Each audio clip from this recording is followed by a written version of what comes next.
All right, everybody, welcome back to Cashflow Chronicles. Another day, another dollar. The only thing that I really wanted to touch on today, not the only thing, but one of the things, is a little bit to talk about inflation. So, we'll talk a little bit about the chart with respect to that. It looks like things are accelerating again compared to where they were. So, we'll get a little bit into that.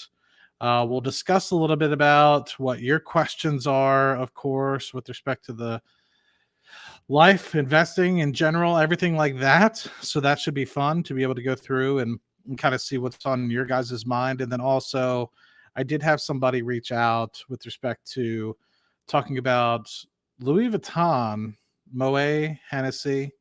And so, with that, curious what that means from uh, from an investment standpoint. We'll look at it. We'll see if anybody thinks it's a good opportunity or not.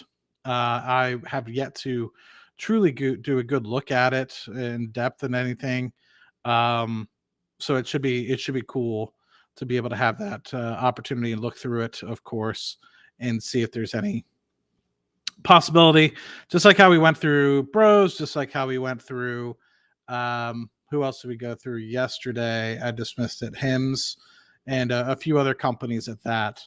So it should be cool to be able to go through and be able to do that. Let me think here. Oh, yep. I did only do subscribers only. Let's just double check if there's anything else that I wanted to do behind the scenes before I get things kind of kicked off. Let's just see. Startup, anything like that. Nope, we are good and rocking. So let me share my screen with respect to the CPI, because I think this is a pretty cool little graphic here. And I think sometimes we just look at the overall number and we get a little bit lost with it. And so with it, zoom in a bit here.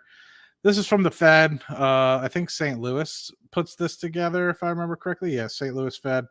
And so you could kind of see last year, about a year ago, is kind of when we peaked out at that 9% on the CPI. And that's for all items throughout the majority of cities and stuff of the like. And you can see we really made headway over the past year, going from about 9% to up until last month. So almost like a year over year drop of over 50%, closer to 60, 70%, to about 3.1, 3.2-ish. And more recently, just today, for the month of August, we really accelerated back to 3.7. So this is the first time we've kind of come back up kind of to an extent in recent times.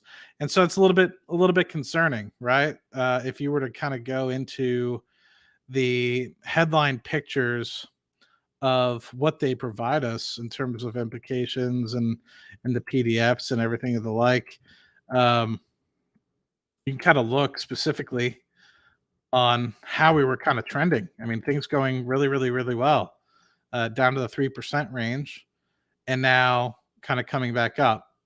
Things that are to note, though, is less food and energy.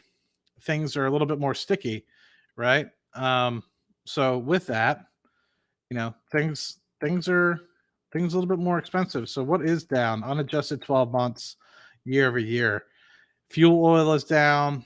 Um, Gas is down. What's gone up? Transportation services is up. Housing is up. So keep in mind, this is year over year. Um, and so food away from home, some eating out is up. Energy is down overall, which makes sense. If you guys remember, oil, gas prices were up pretty significant last year around this time period. We were hovering around over $120 a barrel in oil. A lot of people were peaking out. Europe was having a shortage with respect to their gas. And so they were kind of pleading to the United States, hey, can you help us in any sort of way, shape, or form? Because a lot of them already started, timing down their nuclear plants, and they were really most so focusing on utilizing Russian gas. And so when Russia sanctioned, they were limiting the amount of gas that they were using. So that to be said, though, you can see things are with respect to August, what is kicked up, month over month. So energy is back up 10% in the last month. Fuel oil is up 9%. Transportation services is about 2%. So energy as a whole, 5.6% up comparatively to a month ago. Everything else is relatively flat. So things that are still seasonally adjusted, energy. So what you might see is energy overall in the next few months or so kind of level off. Used cars and trucks are continuing to go down, and they have been going down. They did go up a little bit ahead of summertime, but now it looks like they're kind of coming back down again, 1% month over month there. And so it's interesting to kind of think about with all this where we were kind of coming from. 3% doesn't sound all too bad, but you have to think it's 3% year over year. And so it's not like we're going back to where we were in 2020, right? I mean, you have to think 2020, 2021, we've had multiple years of building since then. Last year alone, we got building of over 9%, at its worst year over year, but we're still continuing to build on top of that. All those percentages are on top of that. It's not like, oh, it's going from 9% down to, so it's not like we are going to go back to prices in 2022, or it's not like we're going to go back to prices in 2021. Unless you see a lot of those numbers go negative and significantly negative, we're only going to be building on top of those numbers. So there's that. One thing that I did want to look at as well, I'm not 100% sure why. Maybe you guys in the comment section will have an idea as to why. But Amazon has been on a tear. Not like an Nvidia tear, okay? So don't get me wrong here. But overall, on a like for like, a relative tear. It's up, and this is in the portfolio, so hopefully you guys are doing well with it as well. But this is up 70% year to date. And so you can't complain with something like that. I have about 360 or 380 shares. I always get my Google and Amazon position mixed up, but relatively well when it comes to that. And there's that. So Amazon doing relatively well. I'm going to continue to write cover calls on this one. I think that this is something that people should have in their portfolio, but at the same time, at this sort of price, it's a little bit more difficult to kind of look into and add with a lot of vigor. But anyway, yes, Chris is still on a boat, and he hates me, and so that's another reason why he's not here tonight. But that's something that for those of you thinking at Amazon, I think it's a good opportunity for you to keep an eye on. I think, maybe it's just a quick moment where I just take a quick deep dive into Amazon and its revenue growth over time. And I was joking with the whole Chris thing, by the way. I know he told me way in advance that he was going to be out on a boat in the middle of the Atlantic. Let's just see. I'm assuming it's like when he gets home, not home, but when he gets into his room and everybody's on, it's getting later at night. Everyone's probably just in their room on their phones. I'm sure Wi-Fi gets a little crazy out there. So trailing 12 months for Amazon, for those of you guys that aren't paying attention, 530 odd billion. I think this year they're going to hit 575, closer to 600 by sort of fiscal year 23. And so you can see they're climbing really well. But to think, let's just take about 5 years ago. 5 years ago, 2018, trailing 12 months, you were at 280 billion. So you've almost increased the amount of revenue by 70 to 80%. And we're talking about a company that's already so massive, right? So if you were to talk about since 2013, how much have you grown by? 10 years ago, they were making $89 billion in revenue. You have to think the The Amazon Web Services has just started kind of kicking off at this point. The e-commerce side is doing relatively well. And so I don't think people are really giving an eye for how well something like an Amazon can do for their portfolio. And you have to think, yes, with this pandemic piece, they grew very quickly, right? They went from 386 billion in 2019 to 500 odd billion. So they grew really quickly in 2020 and 2021 timeframe. Um, I think with this, you're seeing this level off. This is kind of a normalization of the fact that, a lot of people were ordering things online during the pandemic and stuff like that. I don't think the revenue is going to come down by any means. It's just going to be a normalization. So I think it's going to flatline. And I think if you look at this on a quarter by quarter basis, because I think they do that on here, don't they? No, they don't. But if they did, I think what you would see is things kind of slow down for a quarter or two. And then things, I think, in the next 5 years or so are going to pick back up to an extent that I don't think a lot of us can really see. I think what you're observing here in 2022 is normalization of a lot of things. Their Rivian investment is in this 2022 number as well. So for those of you guys that remember, Rivian went public, I think, in 2020 or 2021. With that, you have mark-to-market accounting and stuff of the like. So with that Rivian investment kind of coming to fruition, you're going to see the negative impacts of that. But if you look at specifically, do they have like a cash on hand? They have cash on hand. I meant like a cash flow. But if they had cash flow, I wanted to show you guys specifically like how much cash flow from operations this company makes, and they put a lot of capex into the business as well. So I don't want to devalue that, considering they're investing heavily into the infrastructure.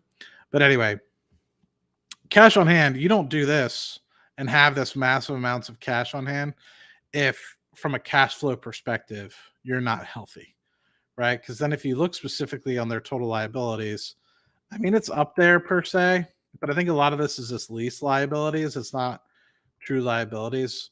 And you can, and what I mean by true liabilities, I don't think a lot of it is like true debt. So we did cash on hand, net assets. What was I thinking about with respect to that? Price to book? No, I just saw it. Anyway, it's not important, but it's just a monster. And I think sooner rather than later, I think they're going to hit $1 trillion in revenue. And I think a lot of people aren't really thinking about that. I think a lot of people are devaluing that. And they think that Amazon's already grown so quickly. How can it be done? Or it's probably done. But I think it's growing still at a massive rate, personally. So let me see. Where did I want to go with this? Oh, let's just hop into the topic of the day, and then we can specifically talk about anything that you guys want to talk about. So the thing that's problematic potentially about this organization, more than actually, I wanted to share this one. Let me get rid of this and this. The thing that's a little bit more problematic about this is that I don't think that they will have nearly as many regulations to submit to the SEC.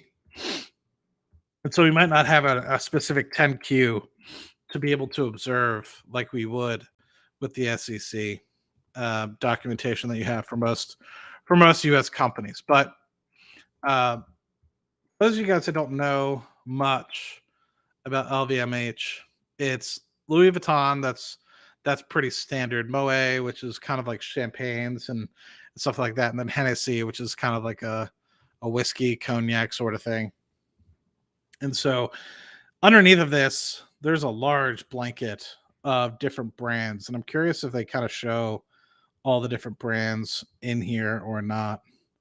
They don't. But let me pull up a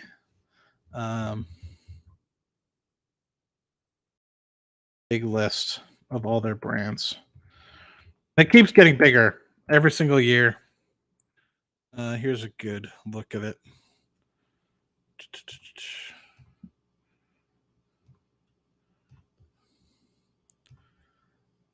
And like they just bought Tiffany, Bulgari, Tag Heuer, Veuve Co. I don't even know how to pronounce that.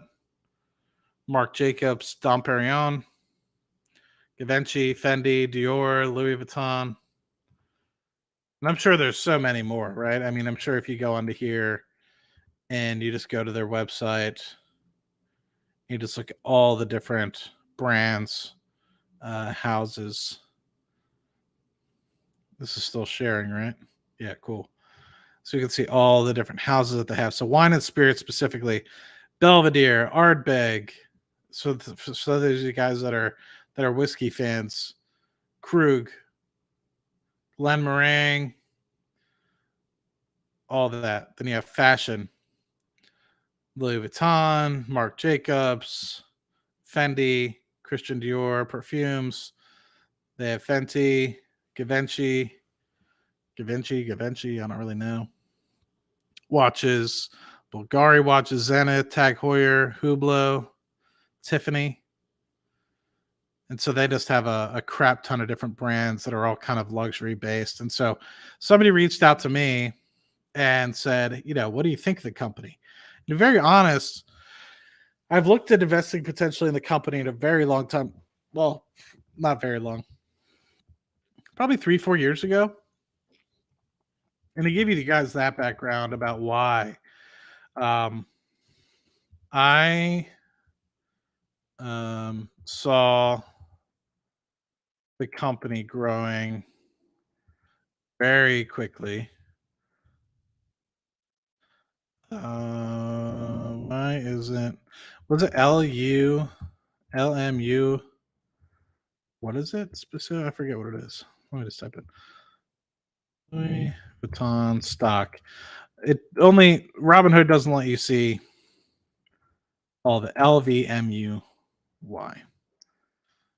So reason being for investing in the stock for me was for this reason. It looked like it was doing rather well. And the thing that I kind of was observing was, okay, 2008, it kind of came clear. These brands aren't really going away. They're acquiring more brands. They're acquiring Tiffany. They're acquiring Prada. They're acquiring all these other brands that feed into the ownership and the conglomerate of this business, which is now getting to the point of 380 billion euros. Or maybe this is in dollars. I'm not sure. But it just makes you think, like, the potential of a business like this and owning a potential business like this and being able to own that and the staying power of these brands. It's kind of cool, right? And I think a lot of people, generally speaking, don't realize that the clientele for this list is kind of long, and a lot of people buy these things, but we don't ever see it because they buy so much of it. But anyway, I just thought it was interesting, and I think that there are always going to be an opportunity for lower volume, higher price items that people always epitomize to be able to have in their portfolio. So my hope was to do a quick look specifically on the stock and how it's performing. Keeping in mind, it's a $380 billion company.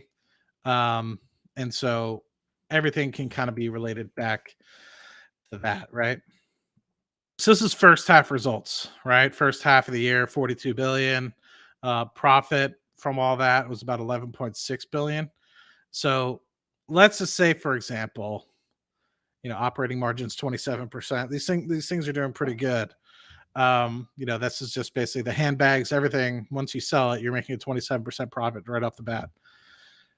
But let's just say it's a 350 billion US dollar euro sort of company around there, right? You're making 11.6 for the half year. Multiply that by 2, you're making about 23 billion euros a year or equivalent. And you're able to sell the business for 350 divided by, let's just say, 23. Price to earnings on this profit, not EBITDA, but profit is pretty good.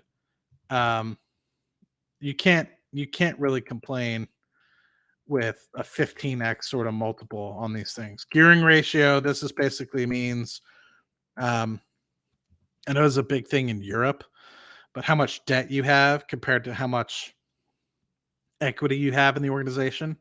So this is kind of important because if you were to think about how some companies run, think about how an Apple or something like that, their price to book is probably through the roof, right?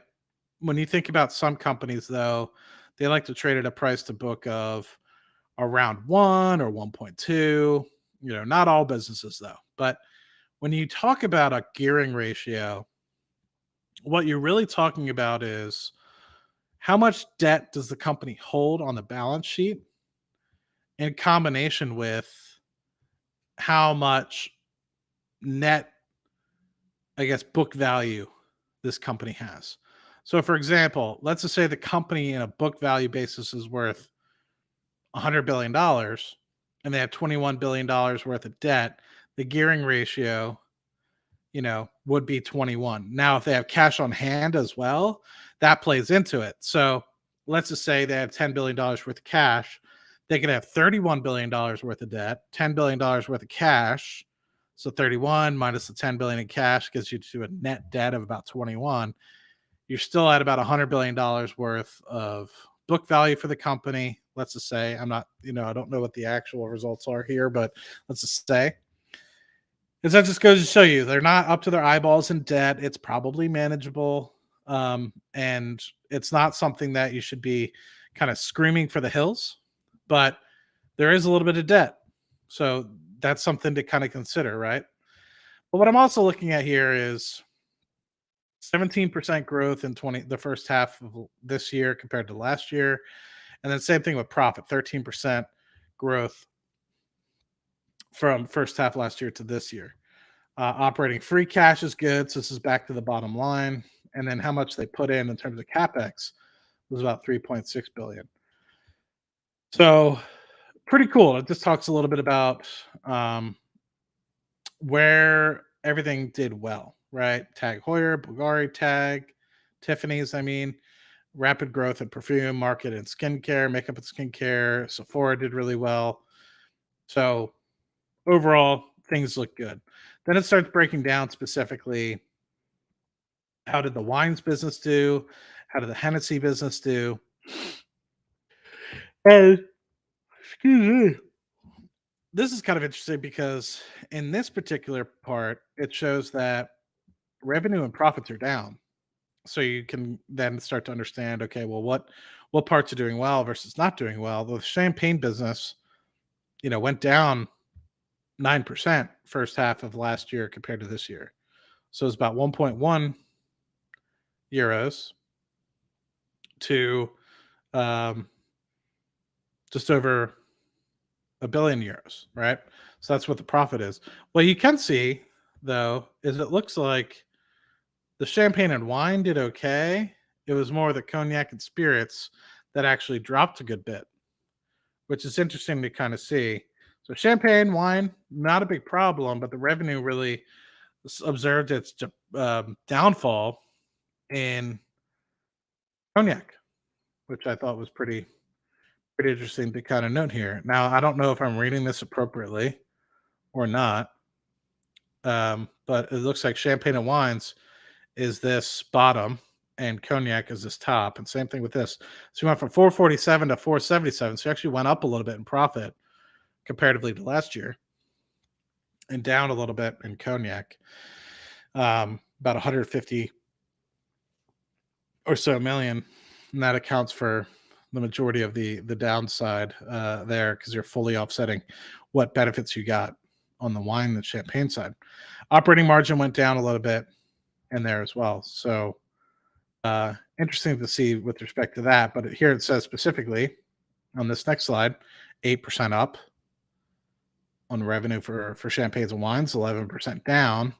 So for the cognac and stuff.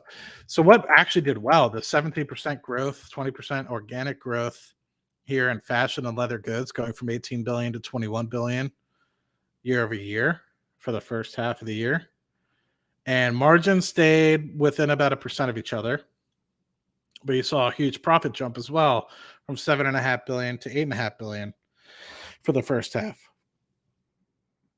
That's pretty cool. What was done well? So apparently Louis Vuitton was notable, and as Christian Dior did really, really well. Talked a little bit about specifically what they changed for each line. I'm not really concerned with that. Perfumes and cosmetics up 11% for revenue and 15% for profit, respectively. So this is pretty cool to be able to observe. Now, does it break out specifically what? But I think a lot of this is just good branding, right? And getting back to basics and just selling high profitable goods and brands that people love. So 11% increase in watches and jewelry, which leads to a 10% increase in profits. You have retailing like Sephora. I don't know if do they own Sephora outright? But 26% growth in revenue there, 100% profit. Jesus. So their or operating margin went up pretty substantially for that one. So overall, went from 36 billion in revenue last year, 17% growth. Structure impacts, none for that. Currency impacts a little bit for that. But 42 billion euros comparatively, which is pretty crazy. So where did this all come from? So US is down, France is up slightly, Europe is flat, Asia is up slightly, Japan is flat, other markets. So this isn't specifically in terms of who grew by what. This is about just who's the majority market shareholder. So it looks like the rest of world ex-US stayed flat or increased their market share. Asia took a little bit of market share, and France took a little bit of market share. United States went down in market share overall last year, which is pretty interesting to think about. But here's kind of the split out of everything. Overall up 15%, organic 17% in terms of revenue. All the businesses look pretty healthy. I mean, thing that I'd be kind of curious about, group share net profit was up pretty significant, 30%. This is different than 11 billion. So that EBITDA number, you have to think the other number, the 11 billion, was kind of from cash flow from operations, I would say. They just worded a little bit differently. So let's just call this 8.5 billion, multiply this by 2. You're still at $17 billion in net profit if they kind of are able to keep this up for full year. I know it's not really the best way to do it, but let's just still say it's a $350 billion company divided by 17. You're still getting a price to earnings of 20, which for the premium nature of these brands isn't too crazy, especially if you're going to be able to continue sort of increasing in value. The problem is, though, if this is a long-term hold for you, and I could see this being an opportunity if you think that these brands are going to continue to do well in the long term. The thing that I guess I'm kind of curious about, it doesn't seem like a great price to enter at right now.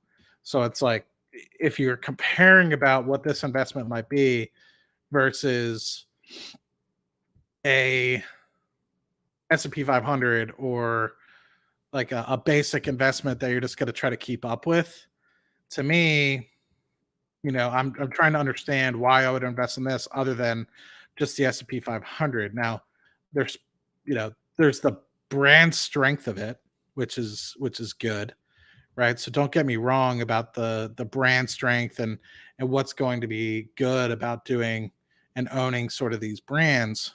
And I think you might be just thinking about how this company would trade, potentially less volatile than a S&P 500 or something of the like. And what I mean by that might be is, let me just pull up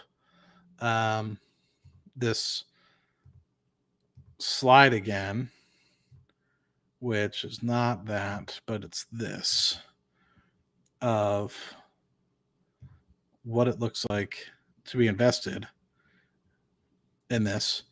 And you can see the relatively flat, slightly up and to the right, and then more recently getting into the acquisitions, but you're not seeing huge dips, right? I mean, these dips aren't negligible, but a lot of them are coinciding with the pandemic. You went from a high in 2021, which everybody was up high, down to 123. So you lost 25% or so here. And, you're starting to lose a little bit of value here in 2023. So you're down about 20% or so, over the past year, maybe longer than that. Hold on. Maybe the past month or so. So you've seen a little bit of selling off in the past month. So if you're taking that into account, it's not a slam dunk in terms of valuation here, but it could be an opportunity that if it gets to a right price, that people could potentially look at it in the long run. So there's kind of something to look at there. Other than that, yeah, here's talking a little bit about the gearing, about it, conclusions. Not much to kind of go through other than what we kind of talked about. The thing that would concern me specifically for the stock is understanding where you think that these brands can go, and would it potentially outpace an S&P 500? And to me, I'd rather have the diversity of the S&P 500. I'm not saying that these brands are bad, but that's what I would stick on. That's what would kind of drive me to circle for a little bit. Now, if the price was in the low 100s, 150 range, I think that might be something a little bit different. Below 150 range, I mean, would be something different. But so I feel like if you had another 10, 15% pullback, it might be something where you feel like you could enter and establish a small position. But that's just kind of my thought process with respect to that. So with that, I'm gonna take a breather, and see what's going on. And hopefully you guys enjoyed the quick run through that there. Let's just see. Enjoying a tracksuit. Yeah, sure. Retire with your Lambo, Johnny Dang. And let's try something else as well. There was another thing I wanted to try in the background here. Viewer activity. Is it edit? Customization? Live chat. Let's try this for a second. And I'll just run through some of these questions for a moment, so that way I can kind of keep up with the chat a little bit here.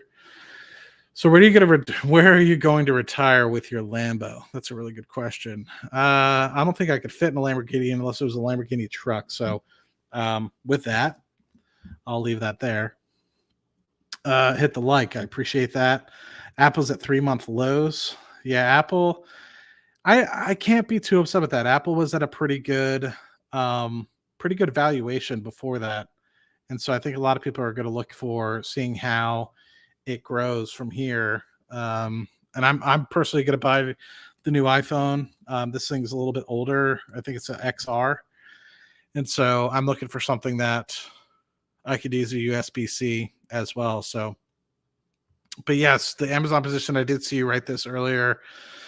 It's nice. I like it. I went really aggressive when it was in the 80s and 90s, and it paid off. So, how do you know you're in too much risk? 150% year-to-date returns. Well, It is what it is with that one.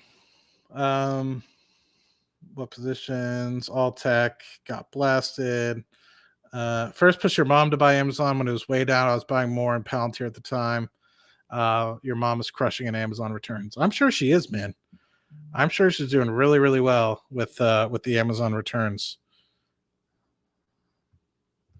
Amazon in the 90s was a no-brainer. I think there's more room to run. I don't think Amazon in the 90s was a no-brainer. I think it was curious, at least to me. I'll just be very upfront. I originally did not want to invest in a company like Amazon because on paper, it doesn't make too much money. But what you're neglecting to realize, and what I neglected to realize, is very similar to like the Costco model and things alike, is keep your customers happy and they'll continue to grow with you. And over time, when you get a large enough market share, then you can start to truly look at how you can increase your operating income and margins and focus on that. And I was too focused on, well, if it doesn't make a great price to earnings, I'm not going to pay 1,000 price to earnings. I'm not going to. And I think at the time, I just didn't really understand how companies operated and cash out the door. You know, you look at these headline numbers, you know, a little bit off into some trouble, but you don't know enough to get yourself out of it, is what I always kind of like to say. So like, you know, the company's making revenue, you know, everyone's talking about it. There's a big difference now. And I've even learned even more with, you know, spending too much on marketing, spending too much on, you know, keeping things up and propped up. You could really get yourself into a lot of trouble. But this is one of those things that just has a massive staying power and cares more about the customer in the short term. And eventually, when they decide to focus on margins, whether it's electric cars or whether it's on, you know, to increase their ops efficiency, lower their costs or their renewables costs. Let's just say, for example, their energy bills and stuff like that cost $50 billion a year. But well, right now they're investing very heavily in renewables and they're investing heavily in, you know, these electric trucks with solar power, charging them and stuff of the like. Imagine you're able to get a third. Think about how much these guys use in terms of transportation costs and stuff like that. If you're able to get that down to say lower it by $30 billion a year, that's immediately going to hit the bottom line. And $30 billion in terms of earnings potential, if it hits the bottom line with a company like Amazon, 30 billion times 15 is what? It's a lot. Let's just do the math. 30 times 15 is about a 450, $500 billion market cap adjustment increase. So pretty cool to be able to see. So Amazon has to be like Apple, where they payback will. I'm not really open to that one. That one's restarting. Sometimes Streamlabs gets stuck. Google for sure. I like that. I'd like to hear your thoughts on Dollar General. One of these days, man. Maybe one of these days when Hot Chris is back, we can get his thoughts on the DG. Tesla, SoFi, and Google, super long-term positions in your opinion. Nvidia and as well as cooking right now. I'm with Chris on. I think Google is probably the most well-positioned.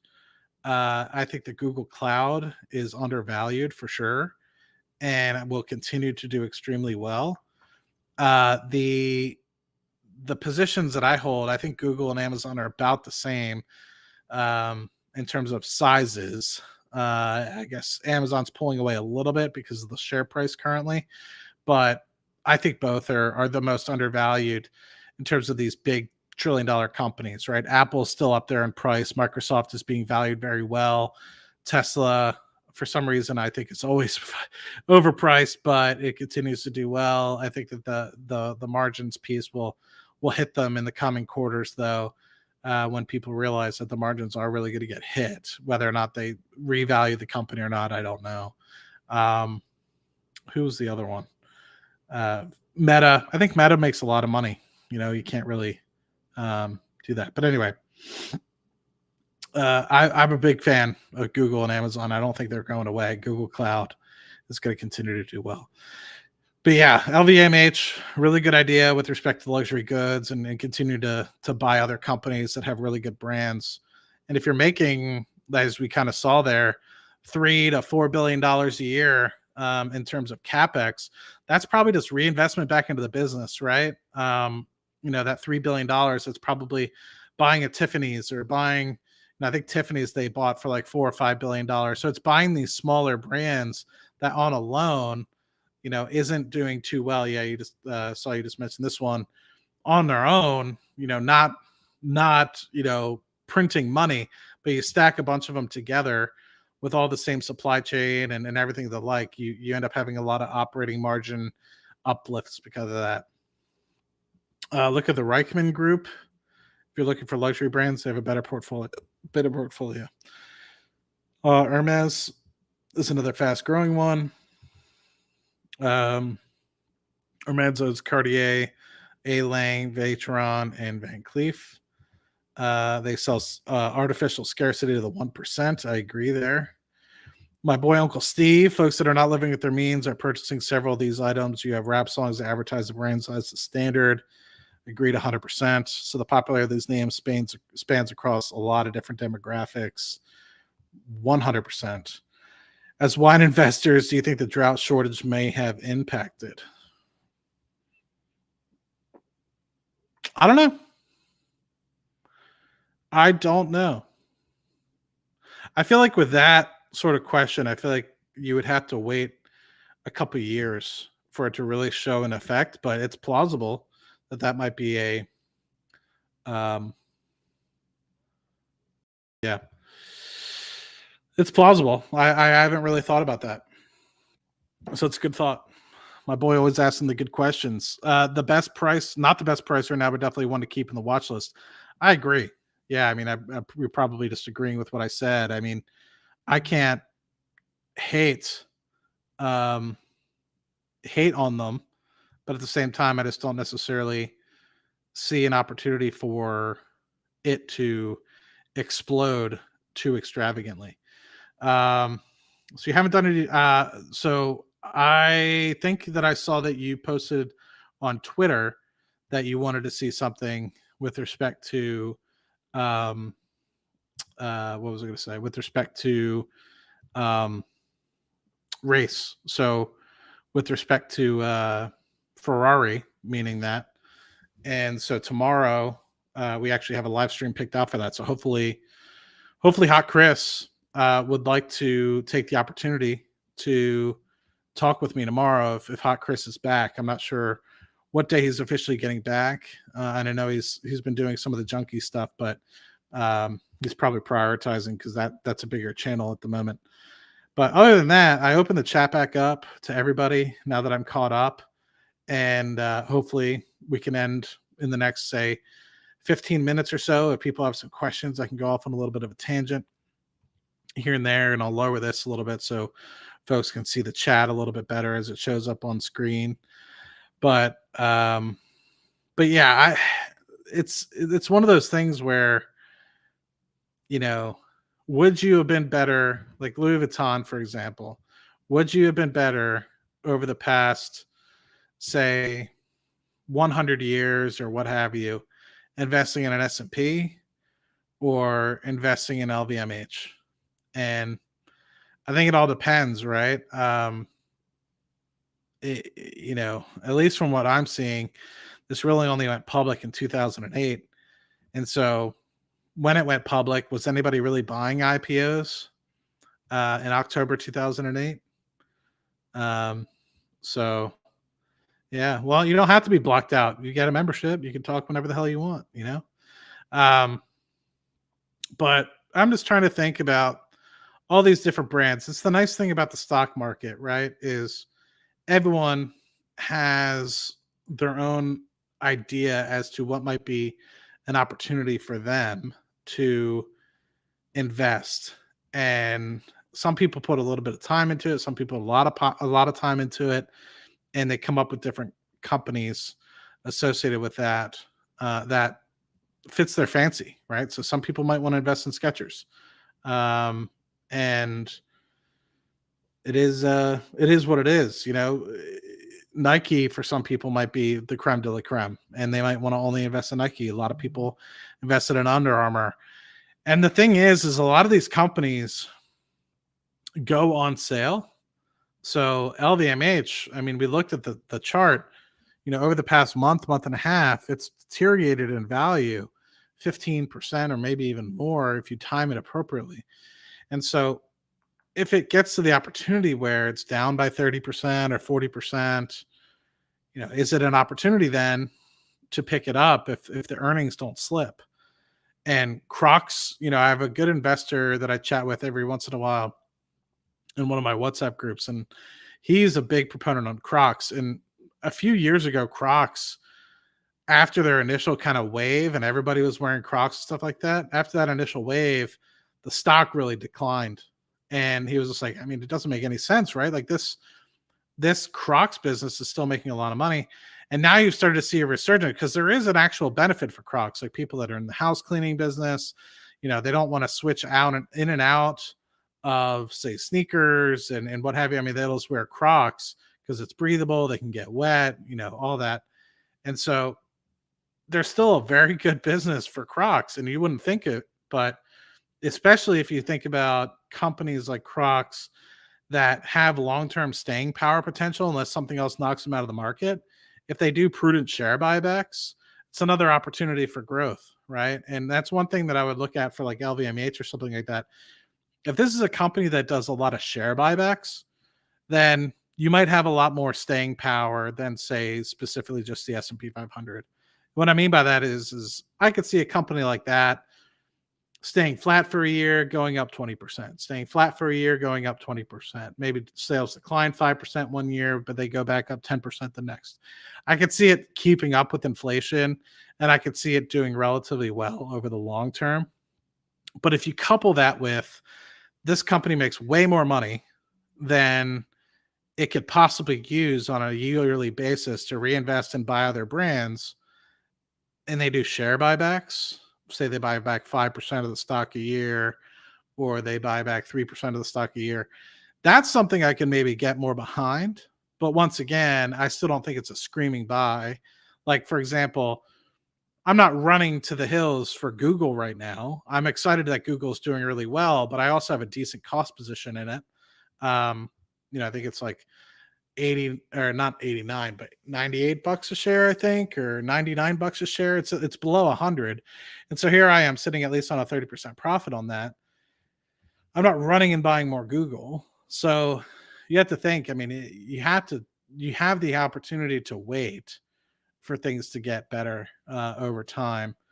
And if you only have 10 choices or 10 strikes, as Warren Buffett says, he guarantees that you're going to do a lot better in the market than if you have unlimited strikes, because if you're going to swing at anything, you're going to swing at anything and not take too much time and due diligence to actually do the work, versus if you're sitting here, only have 10 choices, these are only 10 choices you'll ever get, you'll likely do a lot better because you're most likely to do a lot more due diligence before that. How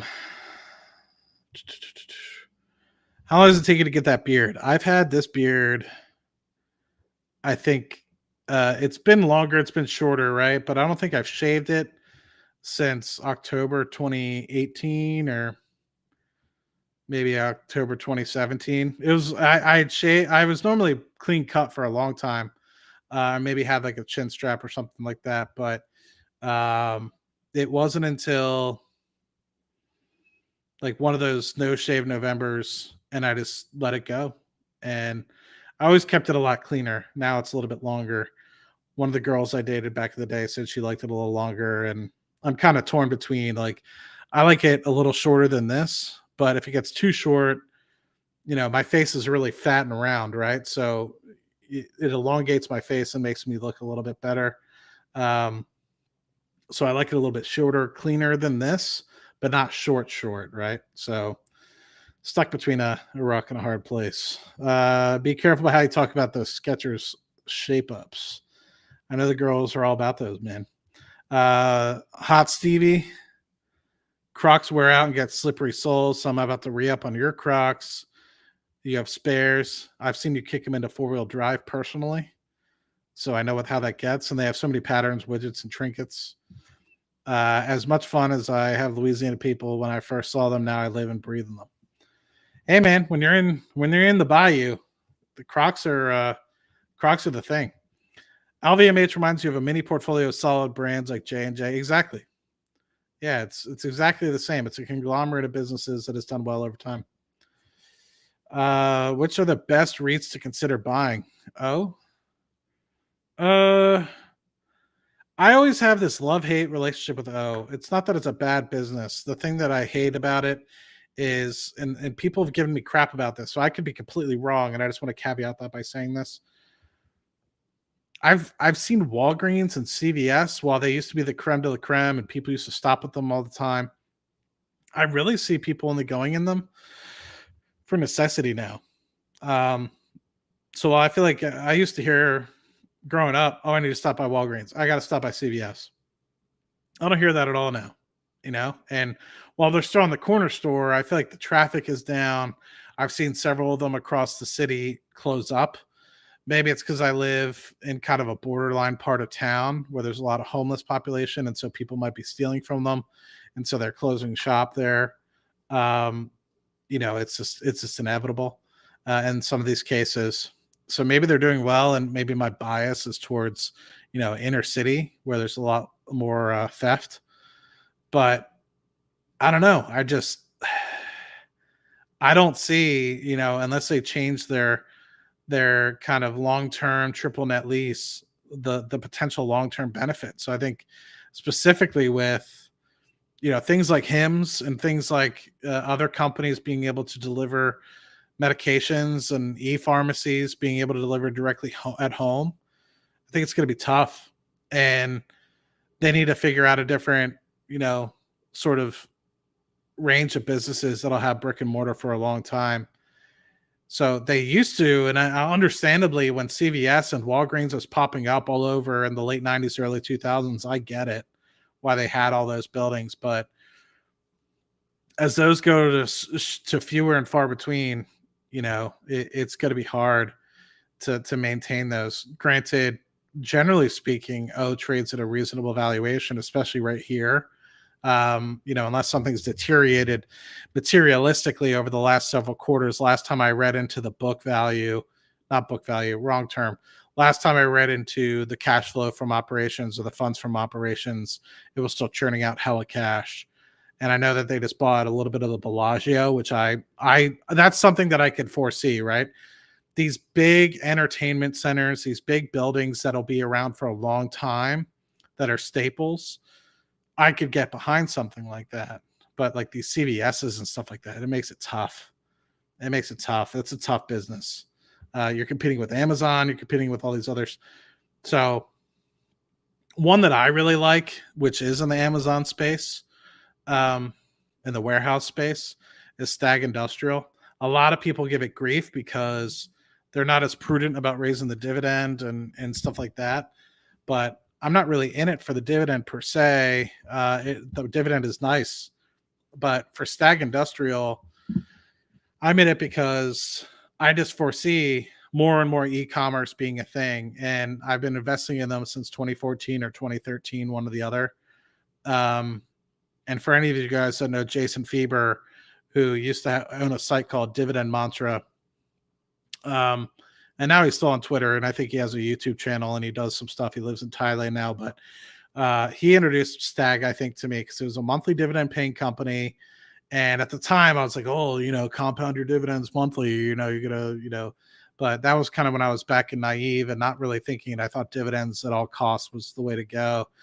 And so now I've kind of recognized, and it just turned out to be a good investment in the long term because warehouses, one, they're triple net warehouses. So the people that own them, the Stag Industrials of the world, don't have to worry about property management. They get paid, and they don't have to worry about property taxes. That's all paid for by the tenant of the unit. And so the only reason why they would have to show up is for renegotiations of rent, the building burns down, something like that. Triple net lease is literally hands off. You literally show up, it's mailbox money. So in that case, if you ever get to the point where you win the lottery, right? Say you win $1 billion, buy triple net real estate, and collect the money. You're not going to make a shit ton. You're going to make 4 or 5% return, but it's mailbox money, and you won't have to do anything for it. If anything, you can set up 15, 20-year leases. We're talking advanced auto parts. We're talking Walgreens. And when I mean advanced auto parts, you just own the building, my guy. You don't have to sell the tires. You don't have to change people's batteries. We're talking McDonald's. We're talking Chick-fil-A. You don't have to sell the burgers and fries, right? You just have to own the building that they sell them out of, right? That's the sort of stuff. And those are good, solid core businesses, right? You set up a 20-year lease term with them, a couple percent rate hike a year. The triple net business is something that I really enjoy, and it's very operator, I guess, hands off. But the best REITs, to be honest, are the private REITs. If you're able to put together one, and that's what I'm really the medium to long term is what I want to do. I want to figure out a way to be able to build a private REIT and be able to help people on the channel and on Twitter invest in them, because I think that is really where you get to huge earnings multiple and get that private REIT large enough where I could IPO it. And probably hand it over to somebody who's a more prudent operator. That's the long-term goal of what I want to do. But it's not bad. I have however many shares I've thought about selling it and then buying a legit property with it, a physical property instead of the paper that I own now. And same thing with Stag. But something about that monthly income showing up and not having to plunge a toilet or do any work for it. But let's see. Yeah. Like I said, I don't think you're going to be printing money with LVMH. I think it's a prudent opportunity for people to put a little bit of capital. But I could foresee somebody putting a little starter position in here.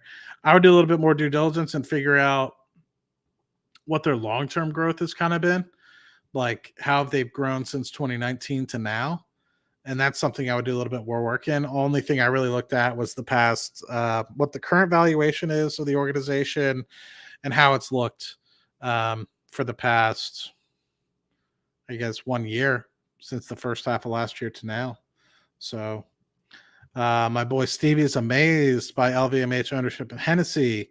U.S. is the largest cognac consuming market. Every bar I go to, top brands are Hennessy, Martell, Remy, and Cavassier.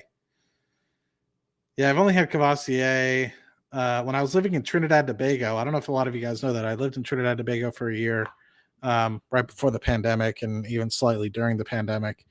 A lot of Hennessy drank there. So every time I go out with my one buddy, he would always buy a bottle of Hennessy. And I met up with him in Barbados, and he was a local Bayesian, which is what the people from Barbados call themselves, are Bayesians. And we went to a local rice field, and it was a little middle of nowhere. There's this little bar that showed up, and they were serving pork and was it called Souse? Souse? Souse. It was really good. It was like kind of like a coleslaw with like a vinegar and pork kind of all fermented together, and it was really good. And so yeah, we were just sitting there drinking Hennessy, hanging out with some doctors and God knows what. It was really cool to be able to check out Barbados. Brands owned by Cheesecake, really impressed by the up and coming restaurants. Think they might buy into Cake and Louis Vuitton. A person to bring this up to who loves cheesecake, everyone knows this, is Vitali. And so shout out to that guy. Loves cheesecake. I've been to Cheesecake a few times. It's always just super packed, and it's in the mall, and the parking is just a nightmare. So I've never gone, too recently. I think I've only been to that Cheesecake Factory one time in 10 years since I've been here, but it's good, man. They have a good long menu, so anybody can really check into it and like it. So they have like pasta dishes, burgers, fries, whatever the hell you want. Hennessy outsells 3 times its closest competitor. Jesus. Shopping for gum at the store at work. Surprised by the Mondelez owns every gum brand I was picking up and looking at. The cool thing about Mondelez, which I think a lot of people don't really recognize, is Philip Morris, which is the parent company of the old Altria group before they spun off everything, used to own Kraft. It used to own Mondelez. It used to own, I think, another small company that was spun off. It used to own Philip Morris and Altria Group. And over time, they had so many conglomerates of businesses, they slowly just started shedding them off one by one to preserve, or grow. Like, I think in 2008, they spun off Kraft, or was it Mondelez? And after that, they spun off Mondelez or Kraft or something like that. But I think they do all that to kind of get it out from the parent company to highlight how it's growing comparatively. Because when you stack some of these stores together, for example, when you looked at the wine and cognac business for LVMH, you saw declining revenues and profits. Well, everything else, makeup, fragrance, leather, performed beautifully. And so if you think about it, it's like if that continues and persists over the course of 10 years, people are going to be like, when are you going to spin off that damn wine business? It doesn't make any damn money, or it's losing money. It's not growing. You're not going to get the multiple you want because it's dragging down all the other businesses. So people might say, stick the bad managers and stuff over at the declining wine and business. And I'm just using a hypothetical here. I'm not saying do that or that LVMH's wine business is garbage. In fact, you could see underlyingly the champagne business did better, and it was the cognac business and the liquors business that fully offset, mind you. So the $150 million in extra profit, or whatever it was, for the wine business and the sparkling champagne business was fully offset by the declines that they were observing in the cognac business. And so once again, it's like, well, do you only spin off the cognac and liquors business? Do you sell it to Constellation Brands? Who do you sell it to? You play all these mind games with some stuff. But anyway, it gets me back to thinking about specifically, all the different companies and stuff that get spun out over time. My guy over here with Mondelez. I used to own Mondelez, I think. My guy Austin over here created a portfolio of closed-end funds: PTY, BDI, BDO, USA, ASG. Also through an ETF JEPQ. Portfolio yield of 9.45. So, interesting. Hey, Matt, it doesn't bother you that there are a lot of insider sellers in Rocket Lab? Well, you can find anything if you're looking for it. But I think what people fail to recognize, and I had this conversation with a lot of people on Palantir Weekly and just in cases in general. If you haven't been paying attention, there's a few times a year that these CEOs and stuff like that get paid their shares or have the opportunity to sell their shares. They can't sell them during earnings time. They can't buy them during earnings time. They only have specific lots of times where they can sell and buy. And so magically, if you've been paying attention over the last week or two, everyone's been talking about inside selling or buying. And there's a reason for that.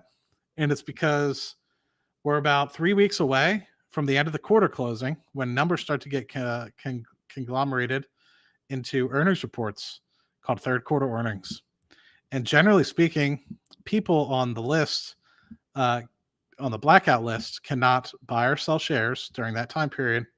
And so myself, who used to help with UDOC, Undisclosed Oil Company, putting together some of the material for that, it's kind of frowned upon to trade during earning report time, because you kind of knew what the production looked like for the oil and gas company that we own, or the subsidiaries or whatever. So it's kind of frowned upon. Are we going to meet? Are we going to underperform compared to what we said to analysts? And so it's the same thing at every company. So what they do is they make you earmark when you're going to buy and sell stock. So just think about it in that perspective, and also do a look to see if other people at other companies are doing the same around the same time. Um, you also have to look at specifically stocks had a pretty good run up. And also, if you haven't seen as well, Peter Beck, who's the CEO, specifically went out on Twitter and said, by the way, this is for estate planning purposes. So I don't plan on selling any more shares in the short term. So the thing that I get most bothered by with a lot of this stuff is people running around with their heads chopped off and specifically um, not really doing any due diligence with it. And I answered the way I just answered with respect to like there's certain times people could sell, buy, what have you. And then right after that, somebody responded and said that Peter had shared this. I sold a small holding yesterday for estate planning purposes and to capitalize this charitable foundation. No further sales are planned for this foreseeable future. So he could be lying through his teeth. That's plausible. Very plausible that he's lying through his teeth, but I just don't foresee it. And I also had people say that it's a scam company in one of my, I think it was yesterday's call because I said, Hims isn't a bad company. I just don't see how it could be long term. That kind of scares me. Yada yada yada. I was like, but Rocket Lab, I foresee, the market for that growing for a long term. And person wrote in the comment section, company's a scam. Rocket Lab's a scam. And I was like, cool. I don't know how you scam 40 different rocket launches on YouTube, live streaming that. But here we are. It's 2023, I guess. Maybe you can do anything. So no, it doesn't really bother me. In fact, if it really does continue to throttle down the price, I'd probably buy more. I don't foresee the company, because the insiders are selling it, to fundamentally change. One thing that I am keeping an eye on for Rocket Lab specifically is are they continuing to improve EBITDA margins and getting closer and closer to break even? And how much capital do they have remaining to spend on the Neutron rocket? They have about $420 odd million in cash and short-term investments kind of remaining. And so at the burn rate at which they've kind of slowed it down to a $30 million a quarter burn rate.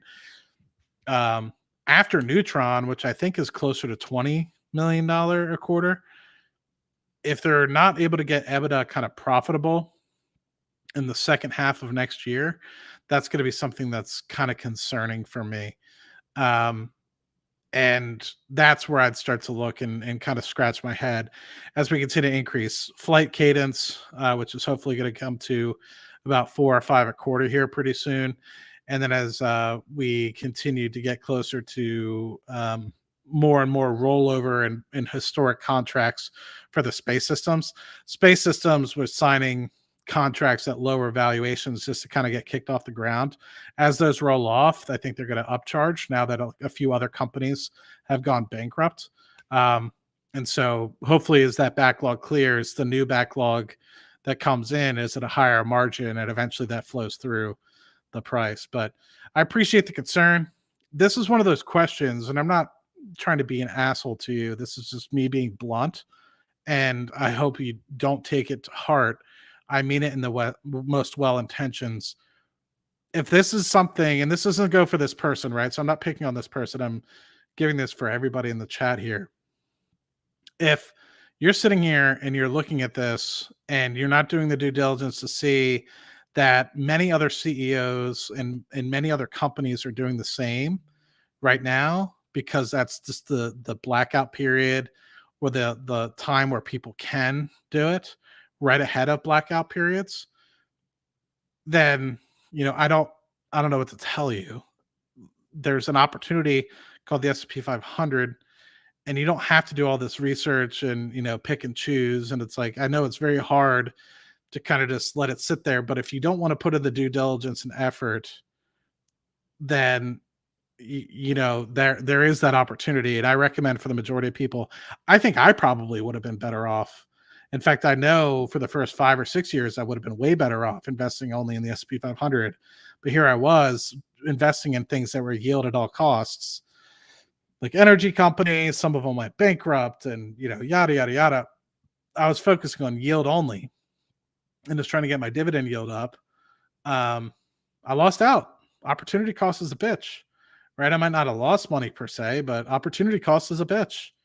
You probably have seen from 2013 to now a very extravagant increase in the S&P 500 price. Had I just put all my money in that, I'd probably have several $100,000 more. And so that's not a hit, right? It's just acknowledging where you are in your swim lane and acknowledging, do you really want to put in the due diligence? So I think now my portfolio is continuing to shrink. The position sizes are continuing to shrink. It's getting more and more involved in the S&P 500, and I'm looking for those companies that I honestly think will outperform the S&P. That's Amazon, that's Google, that's Palantir, that's Rocket Lab. And if you don't think it will, there's might be a good reason. Maybe you want the dividend income. Maybe you're older.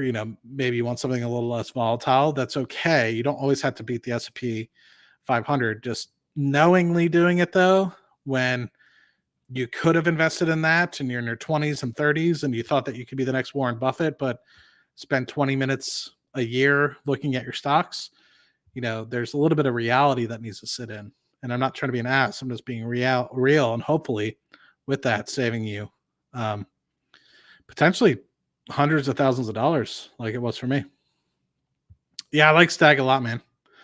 Like Stag a lot. Goal of the closed-end fund is income stream. Low total return funds, actually negative real returns. The stock prices slowly deteriorate over decades. Yeah, that's the JEPI and QLDs and stuff of the world. The goal is to have 300 into this and create a side income stream of $30K a year in dividends to offset emergency income needs. That's pretty cool. Jeremy also likes cake. Maybe it's because he heard it from Vitali, probably. Have I talked about the ARM IPO? I'll wait for Chris on that one. Chris is generally speaking the genius when it comes to ARM. Cheesecake Factory sounds like a bougie version of Applebee's. It is. And if there's like an Instagram reel or something like that everything is always related back to Applebee's. So like Olive Garden is Italian Applebee's. Outback is Australian Applebee's. Applebee's is Applebee's. Chili's is like a Texas Applebee's. So, and then they had Cheesecake Factory as a bougie Applebee's. And so it's kind of true, right? Applebee's, just stereotypical American restaurant. So I thought that was pretty cool. 30K a year in dividend income is pretty awesome. Yeah, I agree. Part of me always kind of wonders like if I stuck with what I was doing, because I think at my best last year or 2 years ago, I don't remember which one was my best. I made close to like 24,000 or 25,000 in dividends. And then I was just like, you know what? And now I've kind of stayed at that point where I'm like transitioning. I'm adding a lot of capital to the portfolio as I transition to SPY, which is a lower yield. And so there'll be months where it's like going down a couple months, and then I invest in something else and I add more capital to the portfolio and it comes back. Anyway, let's see what Hot Stevie's got to say about Mondelez. Kraft Food became Mondelez and retained snack food business. Grocery business spun off to the new company Kraft Foods Group, according to the internets. Much appreciated, Hot Stevie. You're the man. Would love to see what my top dividend stocks are or be. One of these days, my guy. One of these days. I think I've shared what my top 10 position is in a few streams ago. Feel free to check that one out. I don't think it has my top dividend pairs per se. There's some that pay a lot of dividends. So you definitely see some that pay, thousands of dollars a year in dividends. Are they the best yielders though? I don't know. I don't think so. Maybe some of them are. Some of them are in there. Majority, you're probably surprised about 30 to 40%. No, less than that. 20 to 25% of my net worth is probably in the S&P 500. So sorry. It is what it is. When retirement comes, I'm going to need an income stream to qualify out of new mortgages on rental property. Smart man. Hot Kev wants to know when Lambo. Great question. I can't afford a Urus truck right now. It's expensive. Urus trucks are expensive. All right. Well, that is that. Hour 15 minutes. Hope you guys enjoyed LVMH, and hopefully we can get Hot Chris on tomorrow. And because I always enjoy the banter back and forth, and I think it's always a better show with Chris. So do me a favor, ask him on Twitter, wherever, if you see him, ask him when he's coming back, just to give him a little bit of shit. But as always, I appreciate Chris always coming online and sharing the burden of walking through. But also another thing that would help is sharing this, sharing the stream, letting people know, hey, this guy, I'm not trying to say I'm the most knowledgeable guy, but I try to keep it real. I don't try to be flashy. I don't try to lie straight to your face. There's literally, I see it all the time on Twitter. I see it all the time on YouTube. You'll present somebody with evidence that's legit or plausible, and then a straight look at you and just ignore it and kind of like shove it off to the side and keep doing their thing just because it doesn't fit into their hype train or it doesn't fit into whatever they want to spit off into the media. And so when you have some of these companies like Palantir that draws a certain particular type of influencer, draws a certain amount of sort of hype around it, people sometimes lose themselves. And so I'm starting to see more and more of that, unfortunately, in the community. And let's just focus on the product, man. Let's focus on making sure that the company does as well as it can. We got AIPCon tomorrow. And, don't ignore truth. And that's kind of the sad thing to see, people just straight up just lying through their teeth sometimes. But anyway, let's see. Anybody else write anything? Hot Chris writing some stuff down. But yeah, to me, the integrity is the more important thing. There's no join button otherwise. There's I think there's a little $sign at the bottom where you would say do a super chat or something like that. It should have that there. But hopefully we can get the memberships up and running here if they're not working. Don't feel obligated, but it is always kind of cool to be able to get that going. Trying to think if there's anything else. AIPCon, I'll be watching it at work, man. I'm probably gonna hit the sack here. It's 10:22 my time. I gotta be at the office early, about 7:00. So with that, hopefully you guys continue to learn. Hey, thanks, my guy. Really appreciate that. That's the first one I've had in a little bit. When we first got it kicked off, we were starting to get a little bit more, and now that we're kind of getting more usual, it's a little bit harder to come by. So hopefully allowed you to do super chat. Okay, I'll have my buddy Hot Stevie do an investigation for me, because I can just pay him in whatever he tries to do. I can just pay him in cash if it doesn't work out. But anyway, my guys, I appreciate it, and I will talk to you guys tomorrow. We're talking about Ferrari, and so if you guys are interested in that, it's a Palantir partner. But more importantly, I'm kind of curious. I've never looked through the earnings. When it IPO'd several years ago, I did honestly think about investing in it, and I wish I did, because it's doing really, really well. We'll talk more about it tomorrow. Hopefully Chris can join me for the conversation. If he can't, I'm really just hoping he's enjoying his vacation. The man deserves it. I know how hard he works off the streams as well. And so at the end of the day, just really hope he enjoys some good earned time off with the missus. So if not, we'll probably get it kicking back normal time next week. If you guys have any questions or thoughts about streams for next week, like I did this week, I kind of pre-scheduled it for hymns. I pre-scheduled it for LVMH. I pre-scheduled it for Ferrari. If you like that sort of style, let me know. Give me a thumbs up. Let me know in the comments section. And or give me more ideas for companies on Twitter or something like that for next week. So cool, guys. Thank you so much.